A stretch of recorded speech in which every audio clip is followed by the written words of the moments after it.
Welcome to this Real Skills workshop for clarity and action and a thriving life. And today's subject, hope. Ah, Hearty optimism and persistent engagement is kind of how I took those four letters and translated them out. We're going to be exploring today what hope means for you, what blocks your feeling, your being able to be in that place, and some other things too. And with me, Rick at Thriving Now is Kathy Vartuli from the Intimacy Dojo and Thriving Now. Hey Hi, everyone. Kathy. Hey, I love this topic so much. I think hope is one of the key ingredients that we need in our life. And without hope, we lose all the joy, all the possibility. And for many people, there's people talk about kind of breaking kids, like to kind of control them. And I think they take away their hope and they're just kind of plodding through life. Like there's no possibility of breaking free. There's no possibility of creating powerful things. And one of the things I work with a lot of people that coach people, and I tell them repeatedly that 95% of what we need to give them is hope. Help them reconnect with their hope.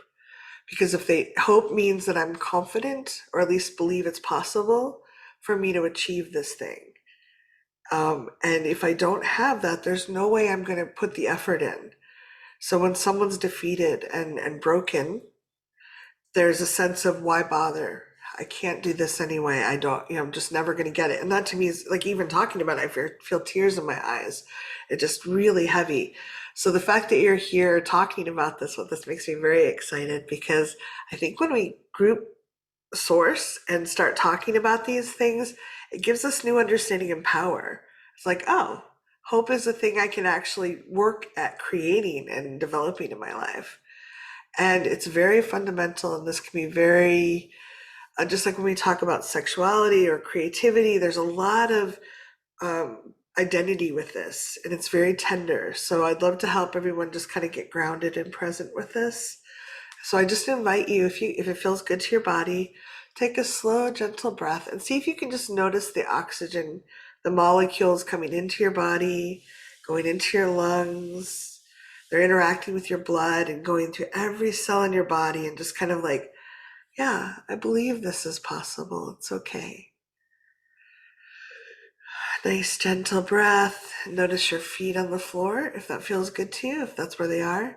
Notice whatever is, are they cool or warm? Are they on something soft or is it a little rough or is it hard? Is it is there a texture to it? Wiggle your toes. Notice your butt in the chair right here, right now. A lot of the times many of us learned to give up hope because of trauma.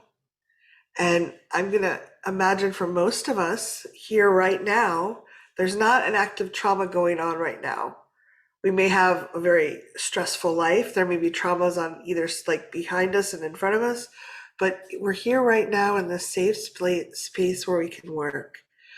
So if you can, let yourself come to here and now and notice that your body can move a little bit if it wants to, that it's not trapped, and you may want to look around the room and just notice. My house is actually very, very neat today. I like it. So I'm just looking around and noticing how like I've taken care of myself. How have you taken care of yourself with your space? Is there a comfy blanket nearby? Is there, is your lunch set out or your dinner set out or whatever it is that makes you feel safe and warm? Just notice here and now that you can explore these things and you have the resources and the support to do it. You're with a group of people that are pretty darn savvy and energetically and sensitivity and intellectually. Like we bring a lot of resources together. Just take another gentle deep breath and just breathe in the support and the care and the camaraderie. Nice, thank you. Oh, thank you, Kathy. I feel better. I have a little sip of lemonade here. I have some coffee. We do invite you during the session to take care of yourself, whatever that means to you. At around the 50-minute mark, between 50 minutes and an hour, we'll take a 7-minute break. Um, but please know that we're also recording. And so that if it's right for you to pause, then actually leave the session or leave your computer, that's perfect. Um, as Kathy was talking, I'm I was aware that for myself, a lot of the things that I need some hope around are things that are not necessarily achievements. There might be milestones and things that are related to it. But my heart tends to make things matter that, like, you know, I want to. So if I say I want my family never to suffer, like, Adira is not going to match that today. She had a bad morning. you know, she's got several molars coming in all at once. She's she's she's having a hard time of it, which means that, mom is deep asleep and then woken up by a scream right by her ear. Now, one of the things that Kathy and I talked about for our first aspect of Hearty is, we think of like hope as being something that we're going to achieve, and that can be like, oh, I I want this. And if you're hopeless about it, you won't actually bring your creativity and your presence, your engagement to it.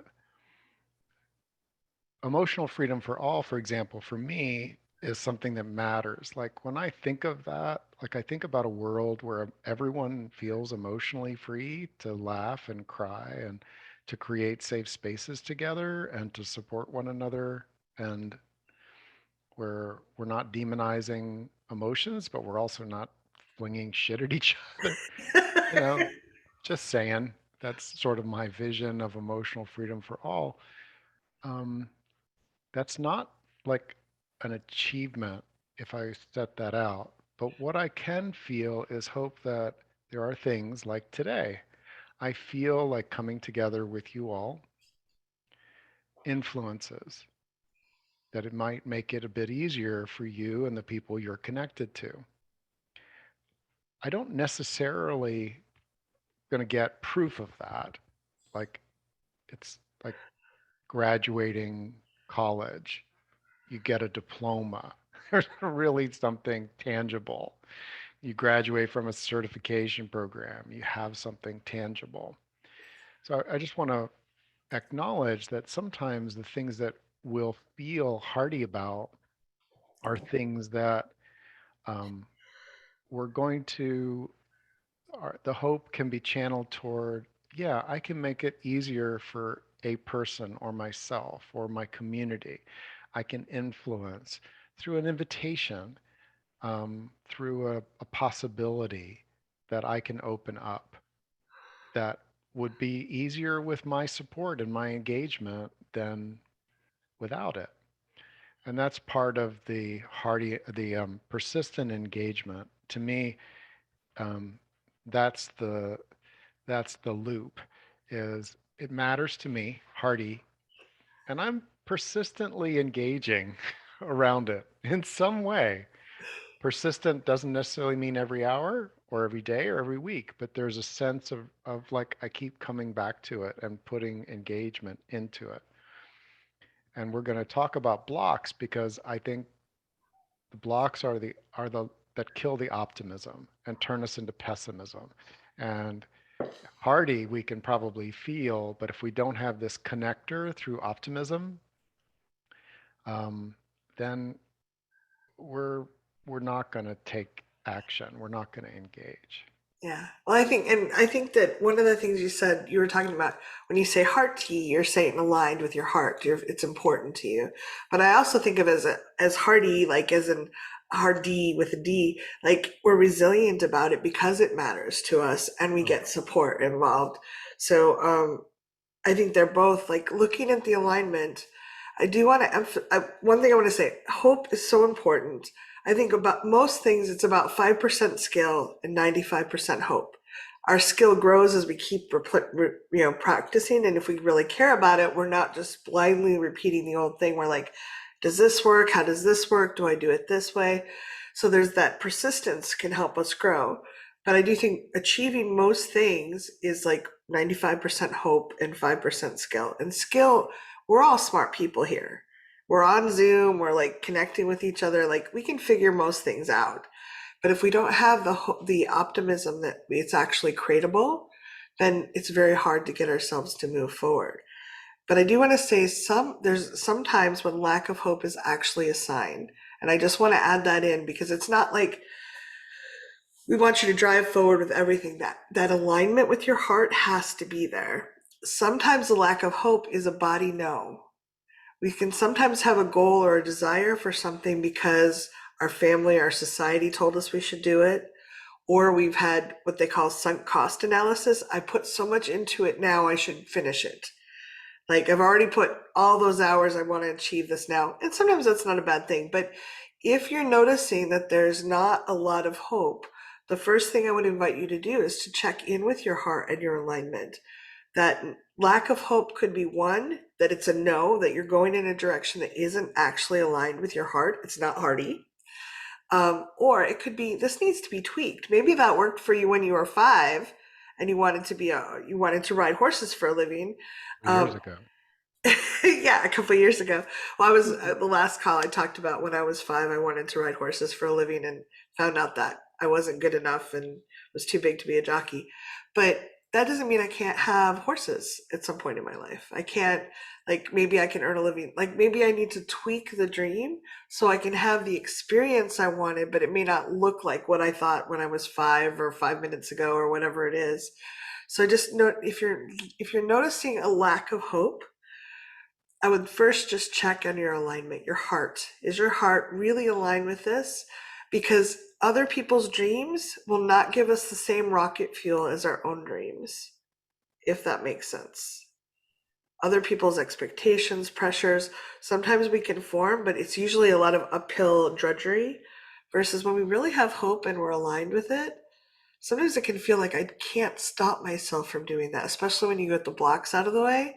It's like, oh my God, I get to do this again today. It may be hard. I may not make as much progress I wanted, but I'm really aligned with that. So I want to just emphasize what Rick said about the heartiness, the heart of it, making sure that you are aligned with what you're creating because I think it's so important. And if you notice days where it's off, it might be that the thing you want to accomplish today may not actually be aligned with your heart. So I've been trying very hard to like each time I start something new, I just take a breath and like, is this feeling like a body yes to me?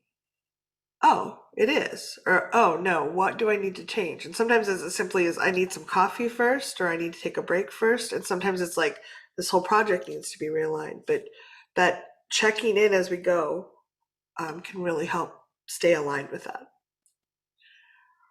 So I'd like to start with some tapping, and then we're going to get into what blocks hope. Yeah. Um, so sometimes when I'm tapping, by giving my body a clear signal that I would like hope around a subject. Um, so if we tune into something that you'd like to have a bit more hope, I don't mean like maybe you'll get the kind of hope that is absolutely unshakable. But let's start with something Most that's of a us baby don't have step. that. But like I'm inviting more hope that or around. And one of the most beautiful things about EFT is it won't create something that's true. So if you're not sure, do this tapping, you'll often get clarity.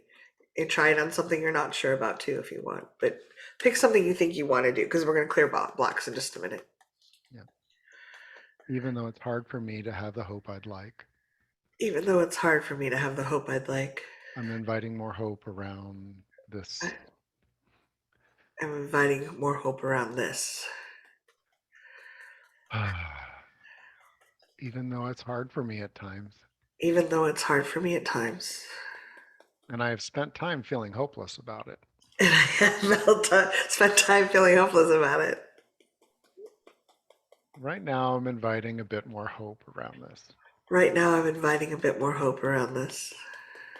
Top of the head. It's hard to hope It's sometimes. hard. It's hard to hope sometimes. Eyebrow.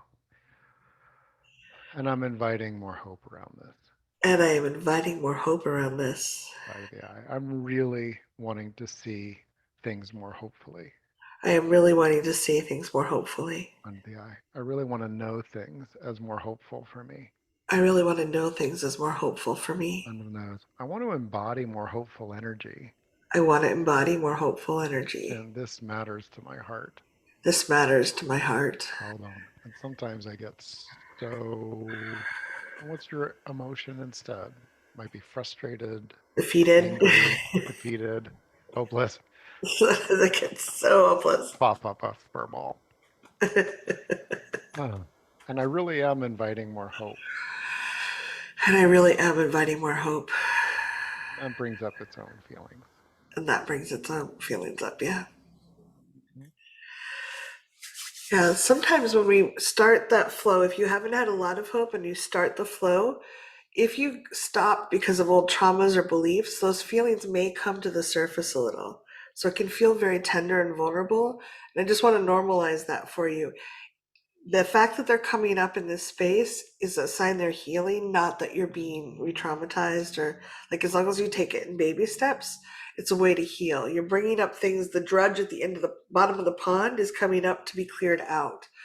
So if you start feeling a little tender, it's good to write that down. Like, what am I, is this reminding me of some time when I failed? Maybe I can tap on that particular experience. I can get a coaching call with that or bring it to a group call. So tender feelings coming up around this is actually a sign that you're ready to start healing old pockets of things that are blocking you. That is open. And if you're willing to share and it's a yes for you, what blocks hope for you? Maybe you don't know. Kathy pointed to a couple of things before we prime the pump with some other possibilities. I'd love to hear from the community here. Yeah, and what you What share in the chat, we don't, if we will read some of them out, but we won't read the name or give identifying features. So feel free to share. If and please remember that when you write it out or share it with a group, there is something that heals. Our survival brain does something with that, that it's hard to heal some of this stuff in isolation. So I do encourage you, if you feel ready to do that, to share, because it can help you heal whatever's holding you back. I see people typing, I think.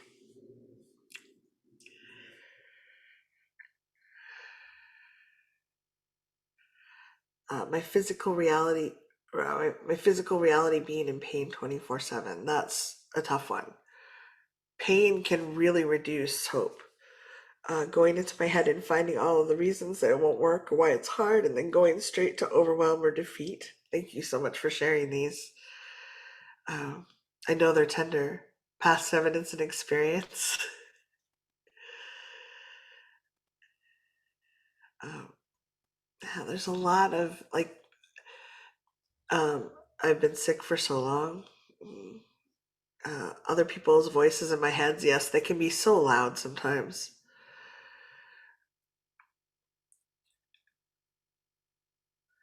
And our mirror neurons also learn. So if our parents had failures, my father failed at business a number of times. He repeatedly started businesses that failed and cost money for the family that we didn't have. And so my mirror neurons watched him, and it was really scary for me to start a business because it was like, he was just a waste of time and money when he did it. So like, we have mirror neurons, so we can learn from other people's experiences, and it was like, I don't want to do what he did, this is not going to go well. And so I had to do a lot of tapping to clear that out. So other people's experiences or voices can have a lot of impact on us. Trying to figure out all the steps and hows in advance, and then getting overwhelmed. Yeah. Seeing how easily people are coerced into operating out of their primitive brains. This includes me too, of course. Yes. Yeah, and that's one reason I like the work Rick does, and the reason I do this work is because we want people to be more resilient and not to be manipulated. A lot when I was first learning marketing, they were all pain marketers, and they're like, scare them so they buy, and I'm like, this is the opposite of what I'm willing to do.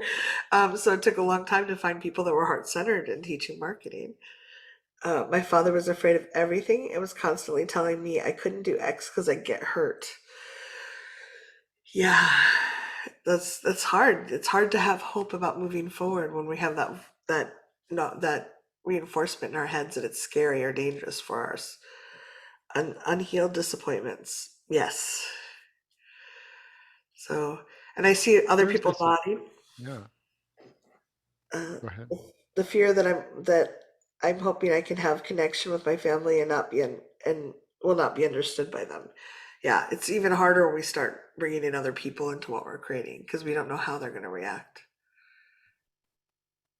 My father's a lawyer and he always talks about all the things that could go wrong in worst case scenarios. Yeah. What were you going to say, Rick? First, appreciation for the sharing. One of the reasons we do this as a group is that the life experiences that we have, um,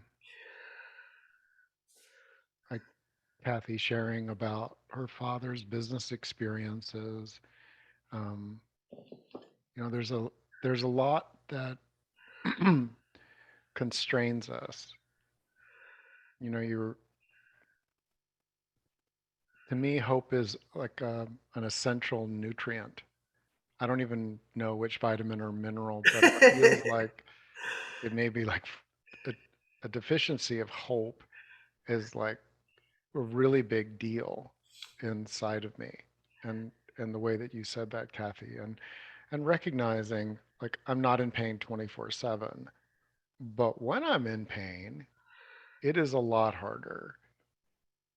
And one of the one of our intentions with Thriving Now is to facilitate, to perhaps, no guarantees, make it just a bit easier for us as a community to support and recognize that, yeah, our past, how we were parented, both consciously and unconsciously by what our mirror neurons picked up, that's impactful. Our physical state, in pain, low energy, our energy going elsewhere where it's really required. Um,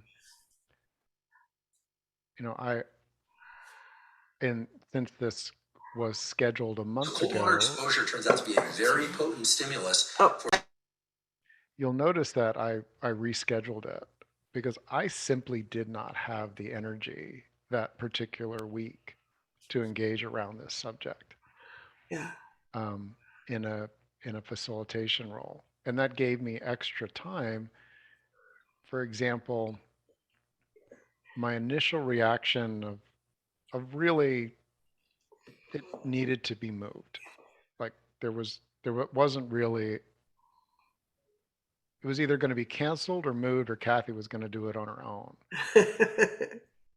All three worked, but there was the initial like in the head reaction that says, "Oh, you know, the overreaction that we're seeing, where our head starts trying to figure out what's going on." And the advantage of having a class that you've scheduled that you're supposed to facilitate that covers this subject is that when stuff comes up, if you're going to walk the talk, you do it. It's like, well, what matters to me? It matters to me that people can say, no, I'm not doing this day.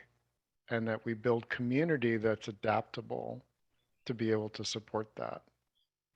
It matters that I'm in tune enough with my own self about what's a yes and a no. So, can you notice the hardiness that starts coming back in? Well, we also use our experiences. Often when we post a call, we'll start having things come up and Rick and I will share and we're like, oh, we'll use that as data. We kind of mine our experiences for the call. Like, oh, wow, when I try to be hopeful, this happens for me. So I'm sorry about the background noise. I was getting a link and accidentally it started playing. Dopamine is the hormone in our body that helps us motivate. It's a motivational hormone. It's what we go after. And if you're kind of geeky about it, there's some sections that are really biochem, but it's a really great talk on dopamine and how you can regulate it by certain very simple actions. If we're in pain all the time, our dopamine is probably lower, but there's still things we can do that kind of help that. If we're in trauma, it's going to be hard to have hope. We can clear that out. And then we can look at, he talks about some very practical ways in there about how to manage your dopamine. One of the things I would try to do is stack functions to try to get myself to do things I was scared of. And he actually talks about how they can help in the short run, but not in the long run. So there's just interesting things in there that I found very geeky, and I wanted to share that link with you. Um, I'd remember to put it yeah. in the replay. Oh, stacking functions. Sorry. Stacking functions is it's an engineering term where we do multiple things at the same time. So if I have something really scary to do, I would get some chocolates out. I would get my best friend on the call. I would offer myself a reward at the end. I would like try to stack things that would make it so that I could get over the barrier versus breaking that thing that I had to do into smaller things and actually doing it without having to. He talks about how when we do that and we get a huge rush of dopamine, there's a subsequent crash, and that can actually condition us to not want to do those things versus breaking things into smaller amounts so we don't have to stack the rewards so high to get ourselves to do it. I just thought that was fascinating because I've been doing that my whole life to get things done. And he's like, it works. You do get a big dopamine rush from all those things, but then you get, however high you go down, and then you associate it. So I thought that was really interesting. Um, and someone shared we couldn't have a car or hood with a hood ornament because you'd slip and fall and poke your eye out, like that fear. Like that's kind of a traumatic thing. Like if the world's so dangerous, how can we move forward? How can we try to create something valuable? It actually feels very tender to try to create something valuable in a world that's dangerous because it could get hurt or we could get hurt by having created it. So we have to have some hope that there is good in the world. And just watching news 24/7 or being on Facebook too much right now, like they can pull down the hope and the optimism. So pausing for a moment, checking in with our bodies. We've just te- we've just tuned into things that block hope, and notice that there's overlap. Perhaps some things don't apply, but let's do a little bit of tapping. Yeah. Uh, Even though there are things that block hope, Even though there are things that block hope. some of them are in my past, Some of them are in my past. some of them are in my present, Some of them are in my present. some of them are in my body, Some of them are in my body. some of them are in bodies around me Some of them are in bodies around me and out there in the and, world. and out there in the world. Ah! I'm open to having some hope anyway. I am open to having some hope anyway. Top of the head. So many things block hope. So many things block hope. Eyebrows. So many things block sunshine. So many things block sunshine. Side of the eye. So many things block hope. So many things block hope. Under the eye. Is it okay to hope? Is it okay to hope? No.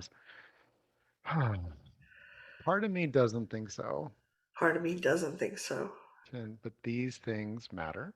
But these things matter. Hold on. And I'm guessing there are things I can do that would make a difference. And I'm guessing there's things I can do to make a difference. What really matters to me? What really matters to me? Maybe I don't have to listen to the most neurotic person I've ever met. Maybe I don't need to listen to the most neurotic person I've ever met. Thanks, Dad. Thanks, Dad. One of the ways that I can most easily, and I just want to offer it to you, that I can most easily shift my belief if I've had a lot of people telling me I can't. My mother is also someone like, don't do that, it's too risky. Um, and I try to remind myself that things that were possible in her day or were impossible in her day are now technologically very possible. And there's a lot of things that were blocked by technology or information flow, which we have now. So I just remind myself, she may think that's not possible, or I even may think it's not possible, but have I really looked at it in today's conditions? So when I was growing up, there were no computers. We had a black and white TV that my sister had to hold onto the antenna. We would bribe her so that we could get the half a channel. We got two channels well, and the half a channel, if she held on to the antenna, we could get that one. But she wouldn't do it for very long. So okay, that's those things were not very possible back then. But now there's a lot of things that like we're here on video with people around the world, like doing this work together, and we can see each other and talk to each other and share ideas in a chat. And like, what if things that were not possible back then might be actually easily possible, or at least possible with a little effort now? So I like metaphors and analogies because our survival brain generally gets them, and it's something we can lean on when we start feeling wobbly. It's like, oh, maybe this is more possible now. We have EFT. We didn't have that 30, 40 years ago. We can clear things. We can get out of our own way. We can get support in different ways. So, what if our beliefs are outdated and we just haven't quite realized it yet? Goes to the energy. So the combination of tapping on some specific block and also then inviting something that's a little more optimistic, um, to be able to apply some curiosity and possibility. And so would you lead us in a tapping on that? Yeah. So, nice Possibilities. gentle breath. Karate chop. I didn't think any of this stuff was possible. There are times I still don't think it's possible. I decided a long time ago, I decided a long time ago, or maybe last week, or maybe last week. and I'm open to finding some hope here. And I really am open to finding some hope here. What if there are things I hadn't considered? What if there are things I hadn't considered? What if there's new technology or information? What if there are new technology, information, support? Yeah.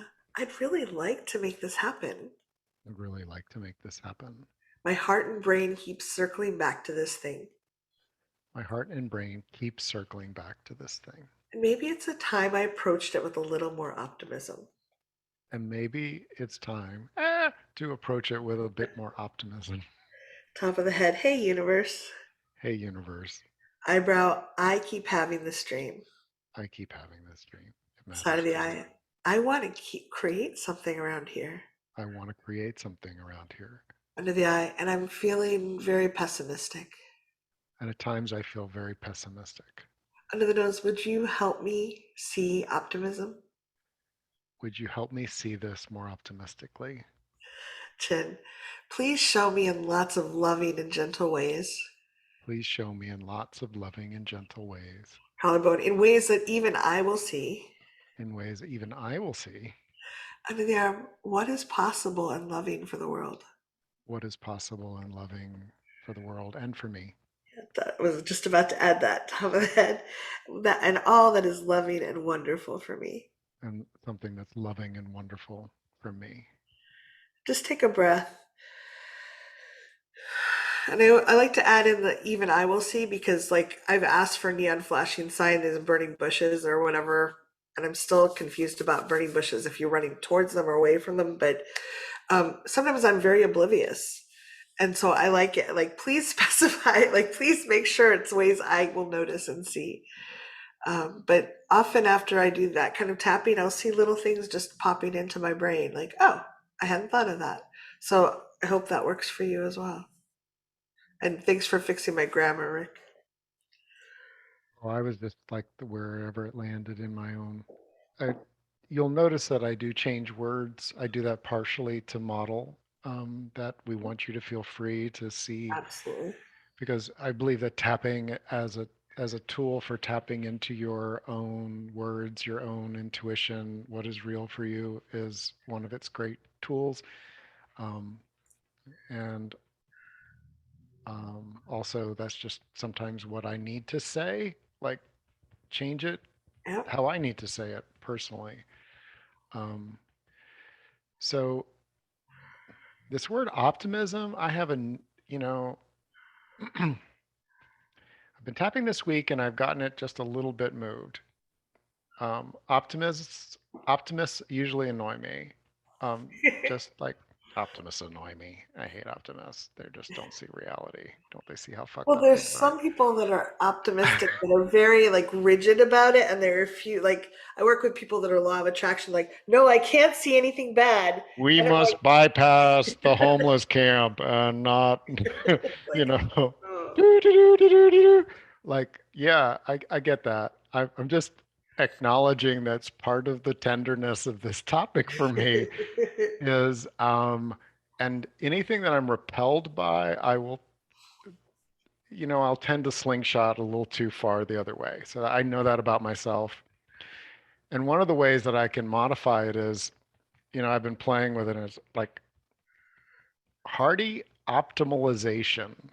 What a wacky word. That's such a Rick word, optimalization. It just says, hey, I don't even necessarily need to be optimistic in kind of that tone. I know what that tone is. I like being there um, when I can get there because it's full of awareness. But optimalization says it matters to me, and I'm betting that even with reality exactly the way it is, with all of its contrast, there's something I can do to make it a little more optimal Yeah. for me and the people that are going to interact with me today. So nobody in the family's had any sleep. How can I optimalize that for today? It's different than if we've all been sleeping and the weather's sweet and everything else. Um, I know, for example, that this last week, as I've been optimalizing what matters to me, if I turn to Twitter, which has some really, like, some of my kinfolk are out there. The only reason I go, some of my kinfolk are out there.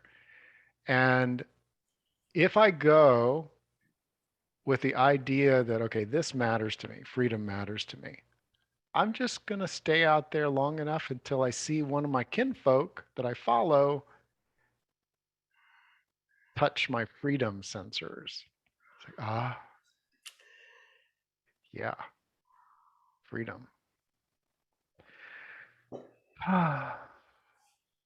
And now I've restored that energy. It's a bit like vitamin D. You go out in the sun or you take a pill. You know, if it's cloudy all the time, um, or you can't get outside, maybe you need to supplement it with something. And that's where part of for me, whether it's optimism or is there some way that I can adapt here that makes this a little more optimal for me? If I'm in a lot of pain, for example, I can make it a little more optimal for me by taking what I thought I was going to do and bring it way back. So maybe I wanted to write for an hour and I bring it way back. So like this week, I didn't promote this to our larger community. I didn't have the energy. Every time I sat down, like my brain was just not in that place to put out an invitation. We have a group of people that I love and trust. It felt good to me. I talked about it with Kathy. So the optimization about what matters to me is, I believe the right people will be here. Thank you for being with us. That we'll be recording this for other people to find it when or not. And that feels good to me. I get to co-create with you all and Kathy. That feels good. And so I took it back and back. And at that one point on the day where that was the to-do item that I said, I really am going to put this invitation out, I was strained enough that hope went away. And I know what that feels like. And I'd like to just, you know, I'd like to tap on that just to, even though I really know what it's like when hope goes away. Even though I really know what it's like when hope goes away, And it's really hard on me. it's really hard on me. It affects my biology. It affects my It biology. affects how I think about life, It affects how I think about life, and particularly how I think about the person in the mirror. and particularly how I think about that person in the mirror. Ah, I hate Ah, it so hard when hope goes away. I hate it so hard when hope goes away. I'm open to finding something more optimal. I'm open to finding something more optimal. Hope will go away. Hope will go away. Eyebrow. It's a bit like sunlight, It's a bit like sunlight, side of the eye, and it's essential for life and it's essential for life. under the eye. And I'm open to being a bit more optimal And I'm open to being a bit more optimal, under those, even if it means making something really small. even if it means making something really small. You know, that can work. That can work. And that's okay. And that's okay. And that is engagement. And that is engagement. And I'm showing that I'm persistent about what matters to me. I'm showing I'm persistent about what matters to me. I love that. And I think it's a beautiful loop back into persistent because if we're not taking somewhat regular steps forward, even if they're baby steps, there's either we're not aligned with our hope or we're not, there's some blocks in the way of us actually achieving them because there's things I've been wanting to do for years and I think about them almost every day, but I haven't done anything. So either they're not really aligned and I need to tap to clear that so I'm aligned with something, or I need to figure out what's stopping me. Because it does, when we don't achieve something over and over again, that can add to the sense of heaviness. Like, oh, I never achieved that. I never did that. Versus if it's even 30 seconds of something we're doing, there's a sense of, oh, that the door is open a little bit, even for a moment. I'm building up the muscles around that thing. So persistence is very, it doesn't have to be at 5 o'clock every day I do this thing for an hour. It could be like I did 30 seconds this morning, I did it a half hour later, I didn't do anything today, but tomorrow I have time set aside and I feel aligned to do the work. So I think I like persistence. It doesn't have to be rigid, but it does have to be, if we're not actually moving forward a little bit, there's something to examine there. Our system is actually pointing the neon signs like there's a problem here.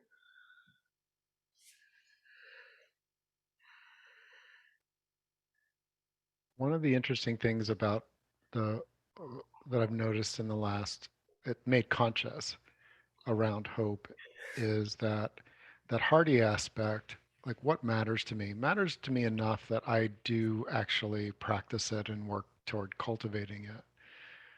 So for most people that are attracted to anything related to emotional freedom,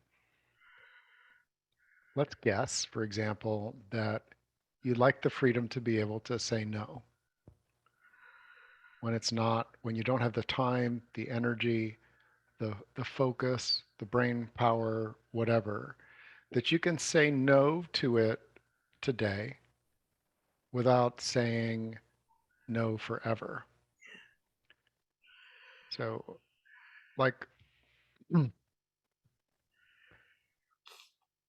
that's where when the hope went down, because I was like, I am not going to promote this to the group. One of the things that matters to me is having understanding people, people that get me. So I didn't get a single profane um, bitch notice from any of you all.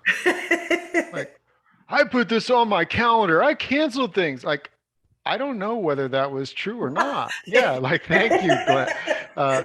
Yeah, so like, right, like it. I know that people, this matters. This community matters, and I know that people did that. And if someone did that, okay, like I want people to be free. I like kindness, but I cultivate understanding. And it's been really nice over these years that, like when I said to Kathy, like she went within, which is another um, thing I want to cultivate, are people that pay attention to their body guidance. And she's like, I'm feeling I'm feeling the rightness in letting this go. I felt like I was really feeling like the small, tender group. It's a very tender topic, and for having a smaller group where we feel a little safer and we know each other. Now she could have gone within and said, "Hey, I'm feeling drawn to write something out. Would it be a yes for you to publish it tomorrow if I wrote it, if it comes through?" So I also mentioned it to my partner Jem, and she understands me. There's not a criticism that just because something matters to me and I set up something that I wanted to achieve on my to-do list and I let it go and I said no to it, that there's anything wrong with me.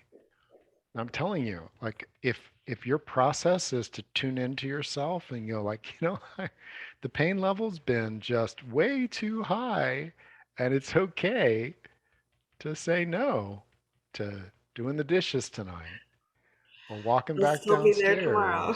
downstairs. So, um, so do you feel like there, I mean, one of the things that's part of this is that when hope, the energy of hope that is giving us energy up to a certain point goes away, um, it's okay. It's okay. It's okay for it to be a redirection.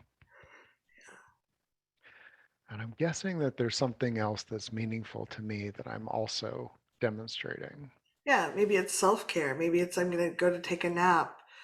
Like we can have multiple hopes, and sometimes they're competing. So I may hope to see a friend and also hope to get work done. And I have to make it, maybe I can't do them together. Or maybe I can say, how about we hang out for an hour and then you work on the couch on your thing and I'll work or at the desk on my thing. Like maybe there's ways, but there are times when it's like I want to sleep and I also want to hang out with my friends. And it's hard to do both at the same time.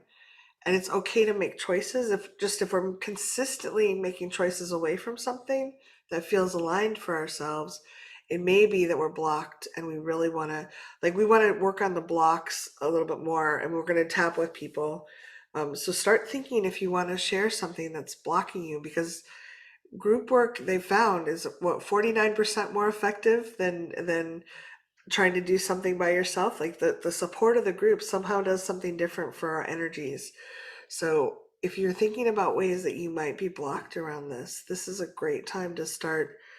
Even if you can make a little shift. I love Rick's analogy that if you're flying from New York to LA and you don't want to go to LA, you want to go someplace different, all you have to do is change the trajectory a degree one way or the other, and you start heading someplace very different. So I'm going to put the recording on pause. We're going to take a 7-minute break. Hold on just a second. And if you're looking at the recording, we encourage you to take a break as well. Welcome back. Kathy, would you like to start us off? I don't hear you.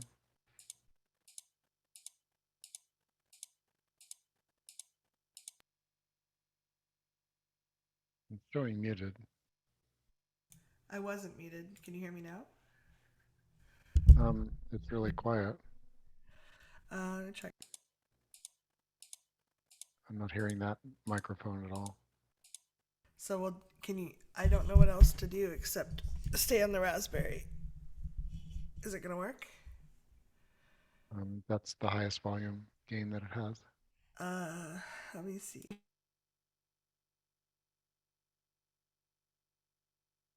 How about now?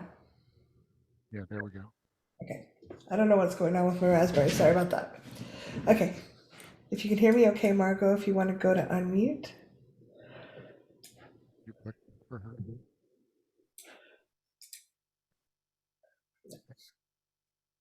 I There we go. I've been trying to pick parts of this to work on for probably 10 or 15 years. So I'm sure I've talked about before how my dad constantly told me growing up, don't do that, you'll fail. Literally, don't, it didn't matter what, it could be anything. Don't do that, you'll fail, or you're failing, or look, you failed. And so I can just take the dumbest things, the easiest things, and just my body freezes. Mhm. I have a friend who will say, hey, meet me in Seattle. I got, I have an extra ticket. And I just immediately go, I don't know where to park. It's dark outside. It's raining. Like I have to know where I'm going to park. And I don't want to be looking for some parking garage that I don't know where it is. So I will just talk myself out of all kinds of things. That being one thing that's bugged me for years. Like, what is this? Okay. But Right. but it's this. I'm just going to fail at everything, and so I can feel my body just freeze and go, no, don't even think about that thing, whatever it is. Can you just feel into your body? How do you know it's freezing? What are the sensations you're feeling? I like I feel kind of sick, and like it's almost paralyzing. So the muscles don't want to move, there's no inclination to move forward. Yeah, there's almost this panicky feeling in my chest even when I talk about it. Okay. Karate chop. No wonder I want to avoid all these things. No wonder I want to avoid all these things. It doesn't feel good to be sick or panicky. It does not feel good to be sick or panicky. I hate feeling frozen. I hate feeling frozen. I think if I do these things or even think about it, I'll freeze. I think if I do these things or even think about it, I'll end up freezing. I want to avoid those feelings. I really want to avoid those feelings. And I can understand why. And I can understand why. Top of the head. I'm trying to avoid these bad feelings. Trying to avoid these bad feelings. My dad taught me to have these feelings all the time. My father taught me to have these feelings all the time. Side of the eye. He may have meant well. He did not mean well. Under the eye. He did not mean well. He did not mean well. Under the nose. And my body is carrying this message. My body is still carrying this message. Chin. I'm afraid to move forward. I'm afraid to move forward. Collarbone. I'm so sorry, body. I'm so sorry, body. Under the arm. I know you're trying to protect me. I know you're trying to protect me. Top of the head. And you have a trauma response around doing anything. And you have a trauma response around doing anything. Eyebrow. But we're going to do this together. But we're going to do this together. Side of the eye. In very small steps. In very small steps. Under the eye. We've been clearing stuff for quite a while now. We've been clearing stuff for a really long time now. Under the nose. I know the courage is there. I know the courage is there. Chin. And I've seen things heal. I've seen things heal. Collarbone. So I have a little bit of optimism around that. So I do have a little optimism around that. Under the arm. But I'm afraid to do things. But I'm afraid to do a lot of things. Top of the head. What if I fail? What if I fail? Eyebrow. What if I fail? What if I fail? Side of the eye. Dad made that be the worst thing possible. My father made that be the worst thing possible. Under the eye. And I don't want to go against my father. And I don't want to go against my father. Under the nose. But failure happens. But failure happens. Chin. What if I can fail sometimes? What if I can fail sometimes? Collarbone. And that's not a big deal. And that's not a big deal. Under the arm. He made it seem worse than death itself. He made everything seem worse than death. Worse than death itself. Top of the head. So what if I drove to Seattle in the rain? So what if I drove to Seattle in the rain? Eyebrow. And I couldn't find a parking spot. I couldn't find a parking spot. Side of the eye. And everything went foobar. And everything went foobar. Under the eye. And I just drove home again. And I just drove home again. Under the nose. It might not be convenient. It might not be convenient. Chin. It might be frustrating. It might be frustrating. Collarbone. But it's not worse than death itself. It's not worse than death itself. Under the arm. And I might have stretched my muscles a little bit. I might have stretched my muscles a little bit. Top of the head. And tried something. Then tried something. What if failure is not worse than death itself? What if failure is not worse than death itself? Just take a breath and notice where you're at.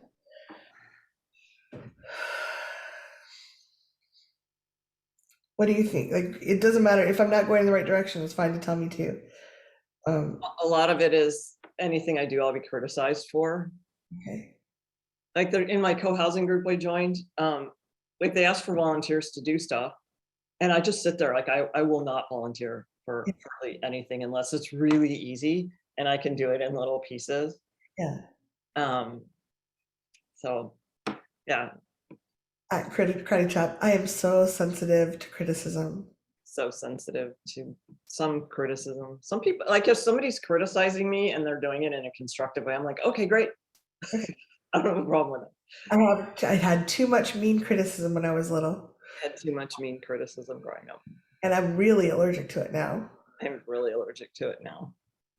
Like, call the ambulance level. Call the ambulance level. Anaphylactic shock. Yes. I don't want to be mean criticized. I do not want to be mean criticized. And maybe now I can set some actual boundaries. Maybe now I can set some actual boundaries. Top of that, I couldn't when I was little. I couldn't when I was little. Eyebrow, and my reaction is so strong now, it's hard. My reaction is still so strong now. It's really hard. Side of the eye. But what if people don't get to mean criticize me? What if people don't get to mean criticize me? Under the eye, and I can take that not as a sign of failure.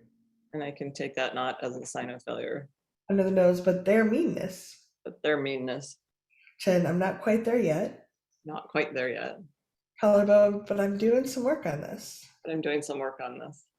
Under the arm, what if nobody deserves mean criticism? What if no one deserves mean criticism? Top of the head, I don't think other people deserve mean criticism. I don't think other people deserve mean criticism. What if I don't either? What if I don't either? Just take a breath and notice what's coming up. It's kind of like, I mean, like my boss will criticize me and I'll literally go, fuck you.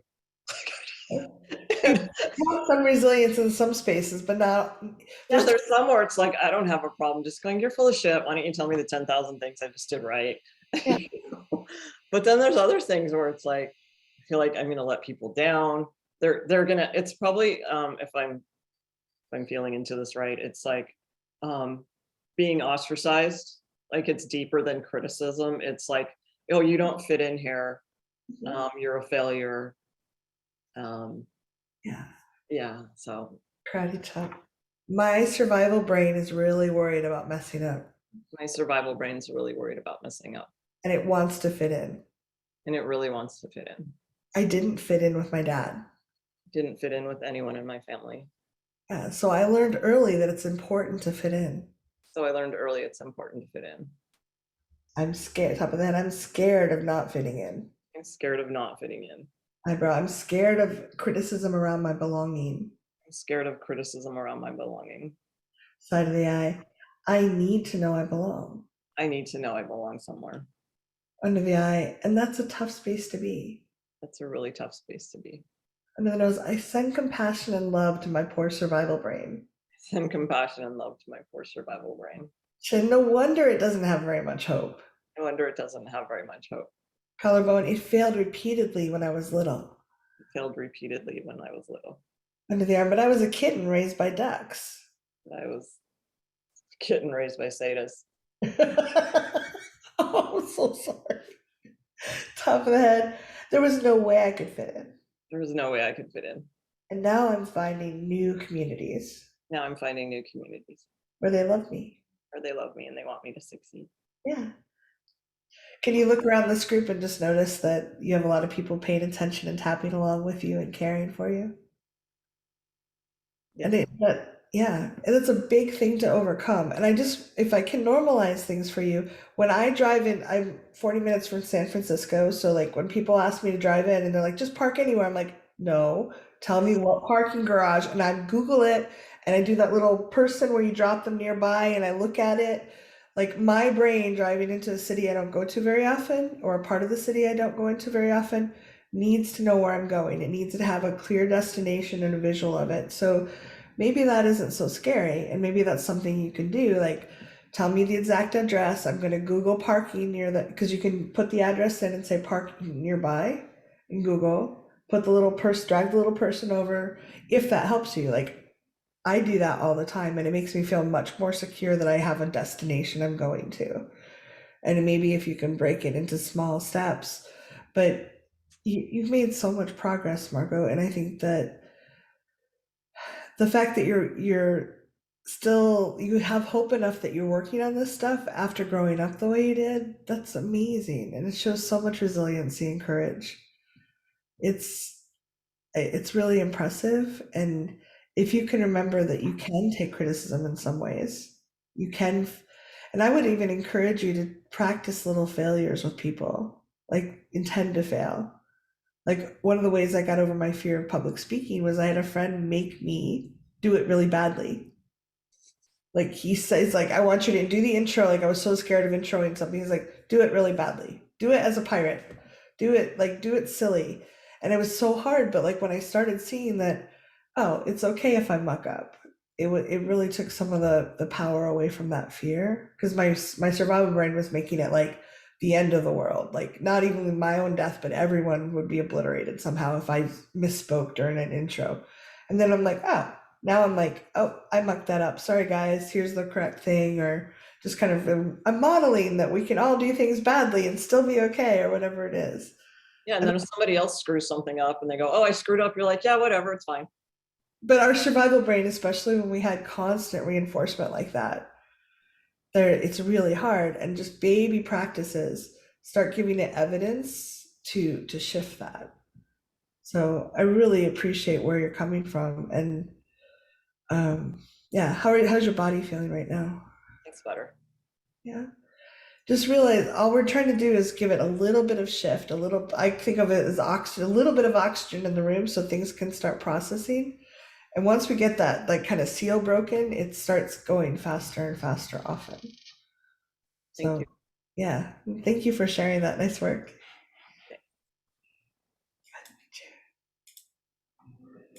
Such a thrill to know that persistent engagement, Margot, has gotten you so that you can tell off your boss, It's like huge. that. That's huge. Um, I wish that emotional freedom for anyone that's being Most people can't tell off their boss, so that's big muscles. so. All right. Yeah. So, and I want to amplify again something that we touched on right before the break is that um, hope, when it's multi-dimensional, multifaceted, can help provide some resilience. So our primitive brain goes, "Oh, this matters to me. I'm hopeful about it. It hasn't happened." Hope gets lost, like it's just not there. But when we have the opportunity to fall back on some other things like courageousness, in the face of hard, like one of the things that matters to me is that hard doesn't make it bad. So if I'm like, oh, things are hard, I used to have this notion that hard was bad. I used tapping and clarity to shift that. So it's like hard doesn't make it bad. Bad is bad. But um, like, oh, it's hard and I'm engaging. Maybe there's no outward progress at all. Like maybe there's actually steps backwards, like in how clean the house is, right? But it's like, oh, but I I I value presence. So if I can, in the midst of a mess, be present, it's like, oh, that's hopeful. That's giving me some hope that I can be present amidst this. Um, so stacked, multi-dimensional hope. That's I think, part of the Hearty aspect of it is like what matters to me here. The hope of that is not present for me. What matters to me? We have about 15 minutes left, so I just wanted to acknowledge that as I unmute Sasha. Hello. Today's Hi. topic is amazing. Thank you so much, guys. So, Mhm. my struggle pretty much a lot around health. Yeah. I feel like I am doing one step forward, two step back. And it's not all around the pain, but generally like feeling energetic, feeling vibrant. Yeah, it's the biggest struggles, and last 4 days being extremely challenging for me with more Hard to issues have coming hope up. about stuff that is it, so maybe we'll just tap. It's really hard to have hope about those things. It's really hard to have hope around these things. Yeah. Maybe I can have hope about other things. Maybe I can have hope around other things. That can give me the energy to endure. It can give me energy to endure. I have survived. I had survived. I have survived. I have survived. I've even laughed at times, I even laughed in times. even if it's a bit of gallows humor. Even if about Calaba's humor. Yeah, it's true.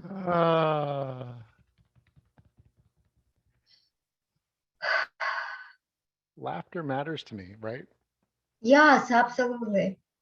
Laughter matters to me. I have hope for laughter. I have hope for laughter. And I do let it happen. And I do let it happen.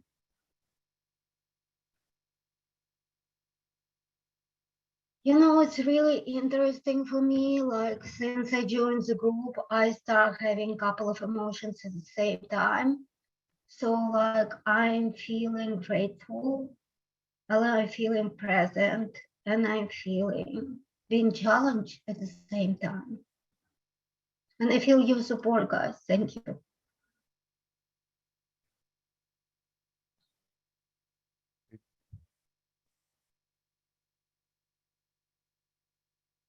I do believe that just like, you know, that if we can have hope, and this is something that Carol was teaching in the abundance as well, there's some things that are so raw that if we turn and we can activate a vibration of hope around laughter. It matters to me to find something to laugh at, laugh with, right? I did that during the break. I was like, I need to laugh. Did a little scrolling. Yeah, okay. I persistently engaged with that need of mine, and it gave me, energy to continue. And sometimes the energy that I'm hopeful about is love, especially between people that have gotten to know each other, even if they're suffering. I And feel it's really hard for me to have hope around the house because generally I don't see possibility and it's really dark.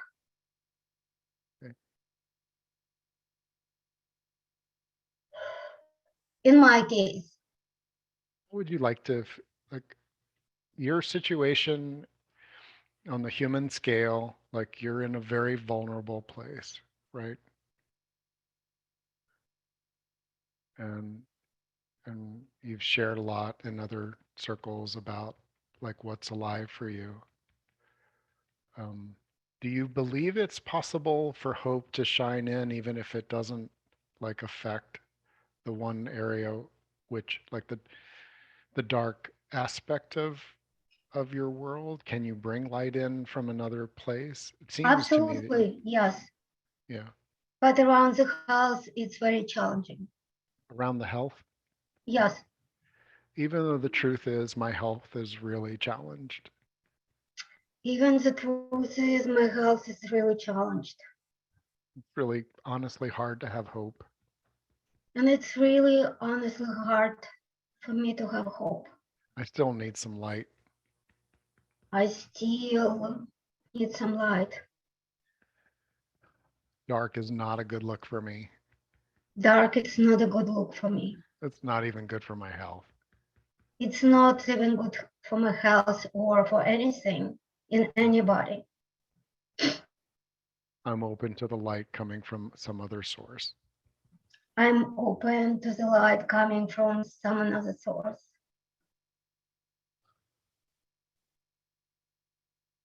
I'm really open to the light coming from another source or sources. I'm really open to see light coming from other sources. Maybe hope isn't where I stand with my health. Maybe hope it's not where I stand with my health. I certainly am courageous. I see myself as courageous. And who knows?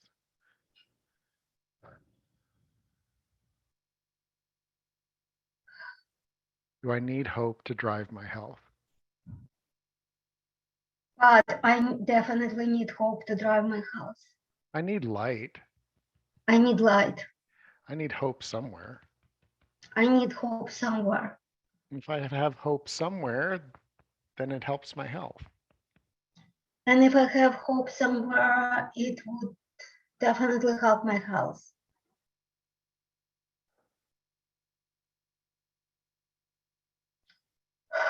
Thank you. I It's appreciate you feel really bringing this good. up. If it sort of goes, it takes it to another level, like what we were talking about when, if you're trying to have hope in a place that's the hardest place to have hope. Um, I keep getting this picture of like, okay, it's really dark in this room. What do I do? If light can come in the window, if you can bring in a flashlight, um, my I've been in places where if you tried to get me to have hope about my future, that was a bridge too far.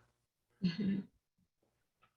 But someone who said, do you think you have the energy to just go pet some noses? I had horses. I said, yeah, I can go pet noses today. That's all I can do. I want to ride. No, just do you feel like you have the energy to do that? Would that give you some connection? Is that what matters to you? I know you want to ride the horse and you want to go exploring and all of that, Rick, but is love for these animals that, you tend to and that tend to you? Um, see, like I I hope that makes it a little easier and lighter. I know you to be courageous. It's not Thank you. just you that sees that. Okay.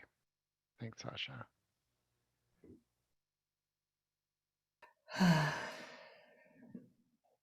So, shall Yeah. I, Yeah.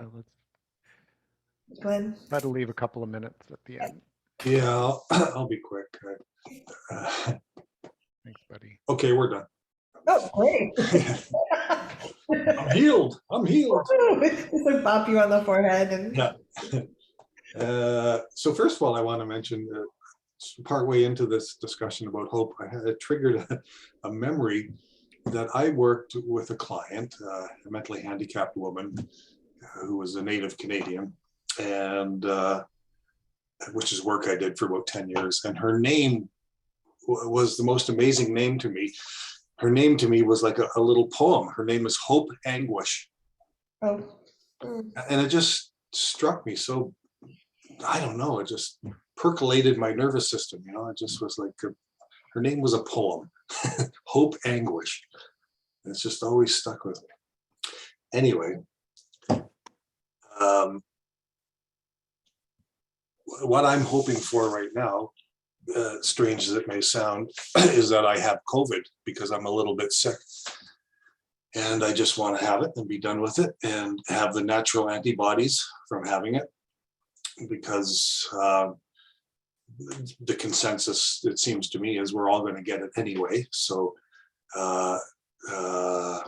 So what would you like to tap on? What would you? yeah, I don't know. It seems like a funny thing to tap on, but I would like to just hope that I have it and hope that it's not going to get. I've been doing all the right stuff, supplementing and stuff that's recommended. And, Sure. I have hope around something I can't actually do something about. hope. I'm sorry. Say that again, please. I have hope around something I actually can't do anything about. Can or can't? Can't. I have hope around something I can't actually do something about. Yeah, I can take good care of myself. Right. I can take, and I have. Yeah, but I can't determine if I have COVID or not. I can't determine whether I have COVID or not. And I'm not even sure the testing can determine that. I'm not even testing here anymore. So I really want to be done and have this COVID. yeah, I really want to be done and have it and have the natural antibodies that it will offer. But there's not much I can do to create that. Right. I guess there's not much I can do reasonably to create that. Top of the head, what if I just recognize that all I can do is take good care of myself? What if I just recognize that all I can do is take good care of myself? Eyebrow, and let the universe decide what happens. And let the universe decide what happens. Side of the eye. Hope can be tiring sometimes. Yeah, hope can be tiring sometimes. Yeah, for sure. Under the eye, keep pushing on the hope gas. Keep pushing on the hope gas. Under the nose, when there's nowhere for me to actually drive. When there's nowhere for me to actually drive. And other than taking good care of myself, Other than taking good care of myself. collarbone, there's not a lot I can do about this. Yeah, there's not a lot I can do about it. Under the arm, what if I just allowed myself to feel peaceful with a not knowing yet? What if I just allowed myself to feel peaceful with not knowing? Top of the head, and allowed the universe to take care of the rest. And allow the universe to take care of the rest. Just take a breath and see how that feels in your body.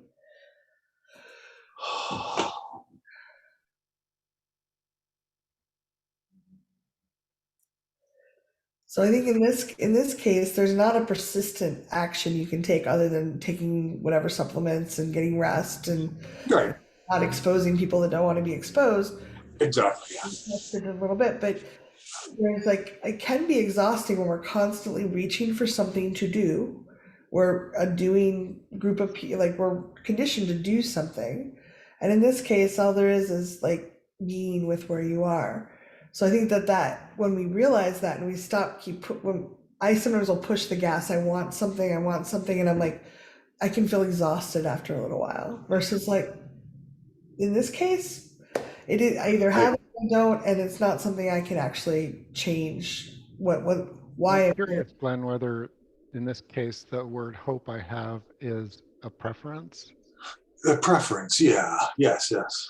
And this brings up like, and I'm seeing this whole cascade of things where I use the word hope when it really is, Right. I prefer this, I prefer this. Right. Yeah. But it falls into what Kathy's saying where, there's not, Right. the preference may matter to me, but it's not something that I can like engage with. Whereas the hope of a live long and prosper, Right.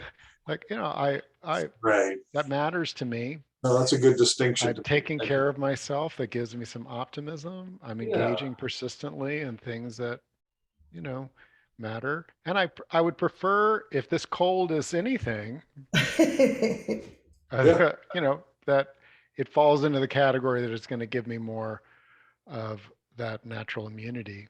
Yeah. Right. Thank you. That's a good distinction. Important. And I admit that I cast this workshop. Thank you, Glenn. I really appreciate it. Thank you.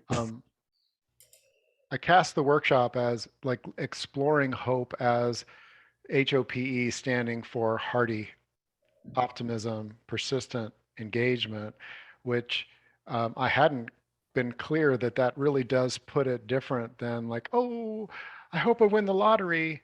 But I think that's a great distinction. Like, is it something that's actually something I can work towards? Yeah. And recognizing that kind of persistence allows us to fuel ourselves. I believe that dopamine is one of the multiple, things that happen. I believe that psychologically, when we're in a place where we know it matters to us, that the hope is not just centered in, I hope, like if it's just here and it hasn't been embodied for me, it feels very ungrounded. The hope feels more chaotic and clingy than something like, oh, well, this part matters to me. And the optimism is like, oh, I'm blocked. Like I've got things that are stopping me from feeling like there's something I can do. And then the persistent engagement, I believe, is the natural thing that happens when something we keep coming back to, our dream or the thing that we want to co-create or an achievement that we want to experience for ourselves. And optimalizing, whether that's the right word or not, that each cycle of that, we're tweaking, we're giving it, including the pause, including like putting more oomph into it, telling a friend that is supportive, to creating some energy around it. All of those. The Harvard study where people that were alone see a hill as much steeper versus a friend that's going to walk up the hill with them, they see it as less steep. That can give us hope. The hill doesn't look as steep. I have more confidence I can make it to the top. So like having support and lining things up is brilliant. Yeah. That's why we do this as a workshop as community. I thank you all for being a participant. The vulnerability is deeply appreciated, and I know for sure that the impact on me has been far greater listening and tapping along, and to hear then and respond to the chat as well. If you'd like to continue this, we have a community center. It's free because it's supported by the people that are adding to our community and in financial ways. We make that community center available. It's at thrivingnow.center. Um, and I know for me personally, and I know there are others in the community, if there's something that you want to have more hope around, that if you share what matters to your heart about it, and anything else you want to share, that there's support for you in our community. So, Yeah. Thank Kathy, thank you. you. All right. Bye, everyone. Till next time.